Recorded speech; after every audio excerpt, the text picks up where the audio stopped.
Hello అండి, welcome to Sukanya vlogs. ఎలా ఉన్నారండి? మీరు ఎప్పుడన్నా కానీ ఇలా ఉల్లిపాయలు పెరుగు వేసి స్నాక్స్ చేశారా? నేను చెప్పినట్టు చేయండి, అద్దిరిపోయే స్నాక్స్ రెడీ అవుతాయి అనమాట. మనం ఇలా ఉల్లిపాయల్లో పెరుగు వేసి చేసుకుంటే చాలా సింపుల్గా చేస్తాను, చాలా రుచిగా ఉంటుంది. ఫస్ట్ టైం మన ఛానల్ ఎవరైనా చూస్తున్నట్టయితే సబ్స్క్రైబ్ చేసుకొని దీని తయారీ విధానం చూసేయండి. మనం ముందుగా ఒక బౌల్ తీసుకొని ఉల్లిపాయలు సన్నగా పొడవుగా తరుక్కొని వేసుకోవాలి. ఒక అరకప్పు దాకా పెరుగు తీసుకోండి. ఒక కప్పు దాకా గోధుమ పిండి తీసుకోండి. మీరు ఎక్కువ కావాలనుకో క్వాంటిటీ ఎక్కువ పెంచుకోవాలన్నమాట. తక్కువ మందికి అయితే తక్కువ తీసుకోండి, ఎక్కువ మంది అనుకో ఎక్కువ తీసుకోండి. పిండి అనేది ఒక పావు కప్పు దాకా బొంబాయి రవ్వ వేసుకోండి. దీంట్లోకి పుదీనా నేను చిన్న ముక్కలుగా కట్ చేసి వేసుకుంటున్నాను. మీ దగ్గర పుదీనా అయినా కొత్తిమీర అయినా ఏది ఉంటే అది వేసుకోండి. ఒక పచ్చిమిర్చి, ఒక టమాటా సన్నగా కట్ చేసి వేసుకుంటున్నాను. ఒక పావు టీ స్పూన్ పసుపు వేసుకోండి. ఒక పావు టీ స్పూన్ ఉప్పు వేసుకోండి. ఒక పావు టీ స్పూన్ కారం, ఒక పావు టీ స్పూన్ ధనియాల పొడి, ఒక్క చిటికెడు తినే సోడా వేసుకోండి.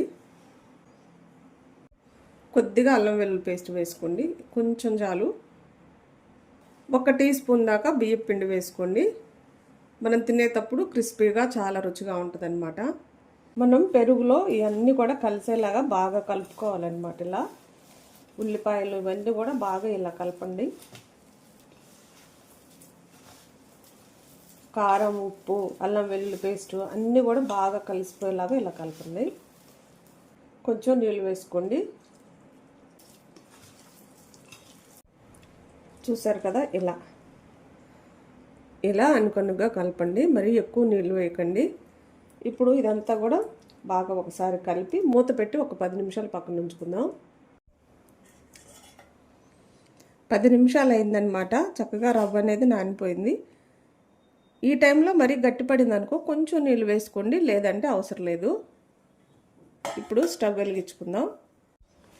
మనం స్టవ్ వెలిగించుకొని ప్యాన్ పెట్టుకొని ప్యాన్ బాగా వేడి చేసుకోవాలన్నమాట. ఇప్పుడు కొంచెం ఆయిల్ రాసుకుందాం.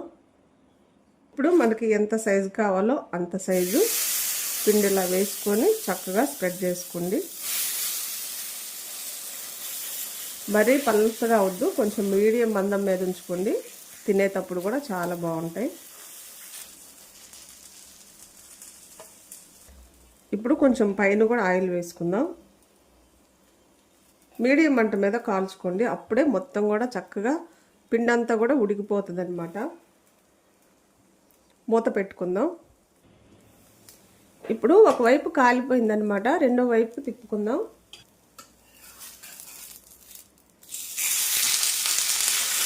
ఇలా గట్టిగా అదుముతూ కాల్చుకోండి మీడియం మంట మీద. ఇక మూత పెట్టవసరం లేదనమాట. ఫస్ట్ టైం మనం మూత పెట్టాలి, తర్వాత ఇక మూత అవసరం లేదు. కొంచెం ఆయిల్ వేసుకుందాం లైట్గా.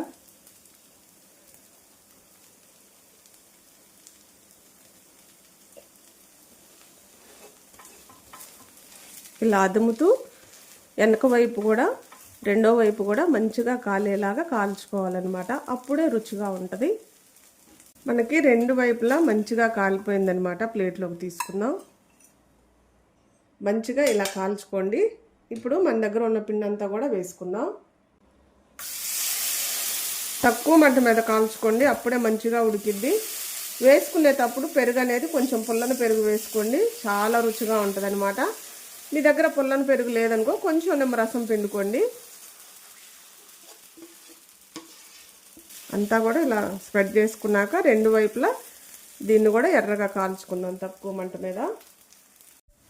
రెండు వైపులా చక్కగా కాలిపోయింది. స్టవ్ కట్టేసుకుందాం. ఇలా గట్టిగా అదుముతూ కాల్చుకున్నారనుకో లోపలంతా కూడా చక్కగా ఉడికిపోయి చాలా రుచిగా ఉంటుంది అనమాట. ప్లేట్లోకి తీసుకుందాం.